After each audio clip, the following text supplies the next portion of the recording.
হে জগতবাসী, আজ আমি শামীম আলী চিশতি আপনাদের সামনে আরও একটি আলোচনা নিয়ে হাজির হইলাম। সে আলোচনাটি হলো যে মানুষ চিন্তা করে যে শরীয়ত করে কি আমরা কখনো আল্লাহর সেই হাকিকতের দেশে, সেই মারিফতের দেশে কি আমরা পৌঁছাইতে পারবো? হে বাবা, আমি যে কথাটি বলবো, শরীয়ত মানুষের থেকে দূরে নয়, তরিকত হাকিকত মারিফত মানুষের থেকে দূরে নাই, মানুষের সঙ্গেই। যেমন আমি একটি এক্সাম্পল দিতে পারি,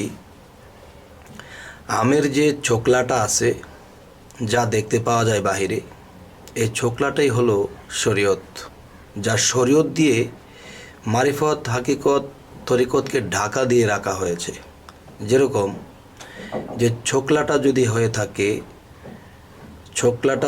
হয়ে থাকে শরীয়ত, এবং তরিকতটা হলো আমের যে আঁশগুলো আছে, সেই আঁশগুলো হলো তরিকত।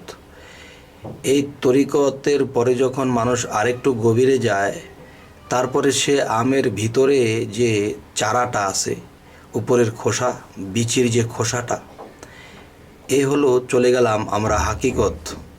এই হাকিকতকে যখন মানুষ ভেদ করে, তখন মানুষ চলে যায় সেই মারিফতে। মারিফতটি কোথায়? সেটা খুবই গোপন। সেটা হলো আমের বিচির খোসার ভিতরে যে আরেকটা বিচি থাকে, যে মূলে বীজটা। তাহলে এখানে চারটা স্তর কীরকম? শরীয়ত আমের উপরের ছোকলাটা, এবং উপরের হাঁসগুলো হলো তরিকত, এবং যে বিচির উপরের চারাটা সেটা হলো কি হাকিকত, এবং বিচির চারার ভিতরে যে মূলে বিচিটা থাকে সেটাই হলো মারিফত।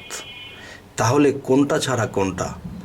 যারা শরীয়ত করে তারা মারিফতকে মানে না, কিন্তু না মানলে কি হবে? মারিফত তো আপনার মধ্যেই নিহিত, আপনার শরীয়তের ভিতরেই নিহিত। কিন্তু সারা জীবন আমার শরীরের উপরে যে জামাটা আছে, এই জামাটাকে আমি সারা জীবন ধুয়েছি, আমি সাবান দিয়ে পরিষ্কার করেছি, কিন্তু ভিতরের শরীরটা কখনো সাবান দিয়ে ডললাম না, শুধু জামাটাকেই করলাম। তাহলে দেখা গেছে আমরা শরীয়তের অজু করেছি কি দিয়ে? যে পানি দিয়ে আমার এই দেহের অজু করেছি। পানি দিয়ে যখন আমার দেহের অজু করেছি, তাহলে দেহের ভিতরে থাকে কি?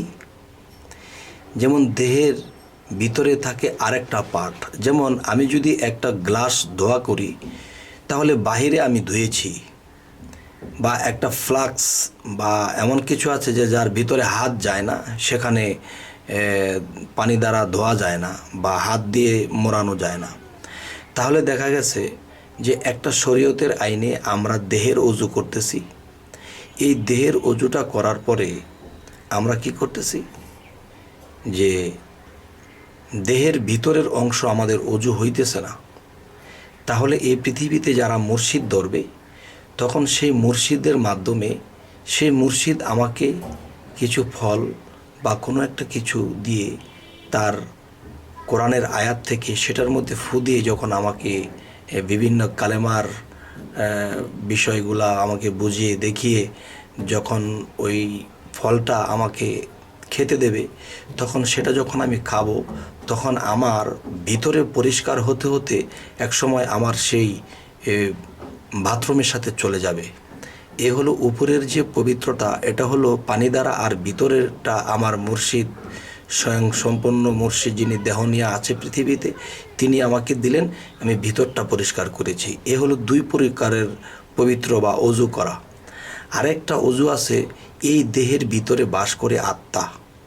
সেই আত্মা ময়লাযুক্ত হয়ে আছে, তবে কি এই দেহের খাদ্য হলো ভাত মাছ। তখন এই ভাত মাছের মধ্যে যখন আমরা ময়লাযুক্ত থাকে কিছু, তাহলে আমরা এই ভাত মাছটা খাই না, আমরা ঘৃণা করে তখন এই ভাত মাছটা আমরা খাই না। ঠিক যে আত্মা তো ভাত মাছ খায় না, তাহলে আত্মা খায় কি?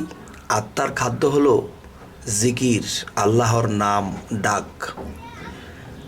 আচ্ছা, তাহলে আত্মার নাম ডাক করতে গেলে আমরা কি করি?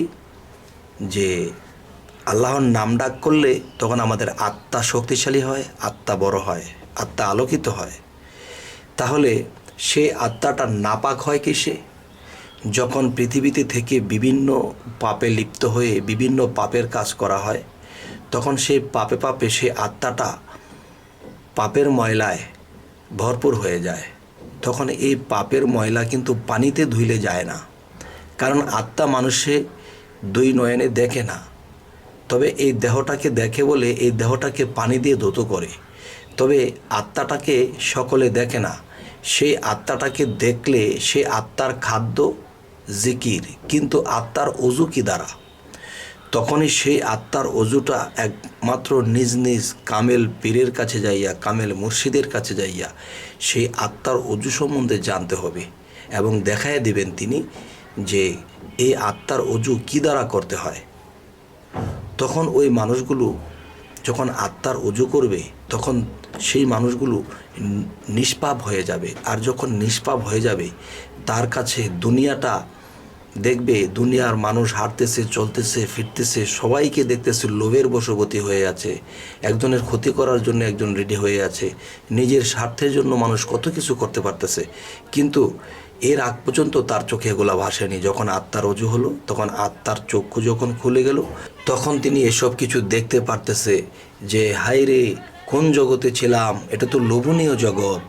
তখন এই লোভের বশে মানুষ যখন বিভিন্ন পাপ কাজ করে, সেই পাপ কাজ করতে করতে মানুষ একদিন কি হয়, সেই আত্মা পাপিষ্ট হয়ে যায়। তখন হাদিস শরীফ খুললে পাওয়া যায় যে হে জগতবাসী, আমি আরও একটি কথা বলছি, হাদিস খুললে পাওয়া যায় যে মানুষ যখন অতিরিক্ত পাপী হয়ে যায়, তখন কি হয়, সেই মানুষগুলো সেই আত্মাকে দোজখে নিক্ষেপ করা হয়।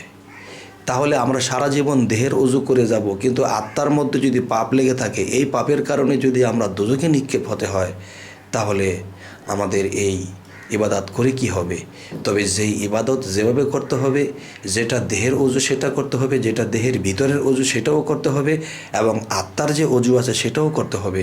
এগুলো সঠিকভাবে করতে হলে একজন কামেল মুর্শিদ ধরতে হবে, এবং সেই কামেল মুর্শিদের কাছে যাইয়া আমরা বাদ বাকি শিখে নেব ইনশাআল্লাহ। হে জগতবাসী, আজ এই কথাগুলো বলেই রাখছি। সকলেই ভালো থাকবেন। আল্লাহ হাফিজ।